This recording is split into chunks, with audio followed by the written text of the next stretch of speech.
So I had this charging up for a few moments, and we'll see just,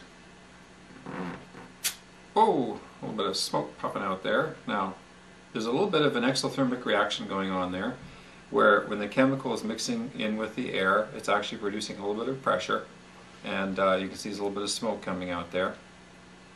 Now, when we use it normally, I don't know if we have a black background here, but this would probably work. You can see the smoke against the black background there, and we only need to use this in very, very small puffs. You know, I say fingernail size puffs maximum. The smoke has not as yet gone up to full strength. It's not as thick as it will be, or as it will get, as this is being used. The life expectancy of the smoke puffer is about 1,000 puffs of smoke. About 1,000 puffs of smoke, let's say, you know, the size of a small apple type of thing.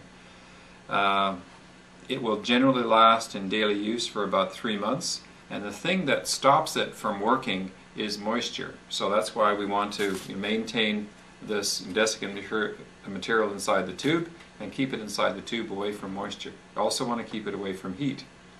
It says on the side of the container here not to store it above 90 degrees Fahrenheit, which is about 40 degrees Celsius. Now, very commonly, contractors, when they're working with these smoke puffers, will take their smoke puffer, they'll put it back in the storage tube,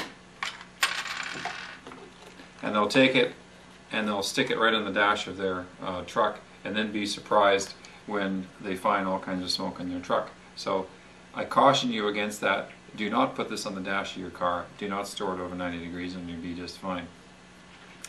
After about a month, or probably 200 or 300 puffs, it'll seem as if the smoke puffer is running out of smoke.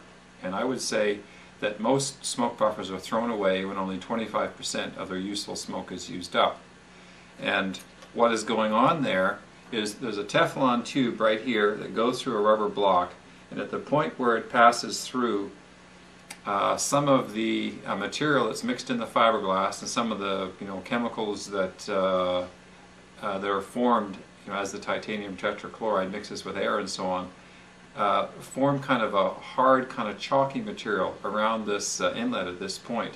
And the only way to get rid of that is to take a stick, such as this one, and we supply 2 of them, and ram it all the way down to about this point here in order to clear this hose and this little tube out completely.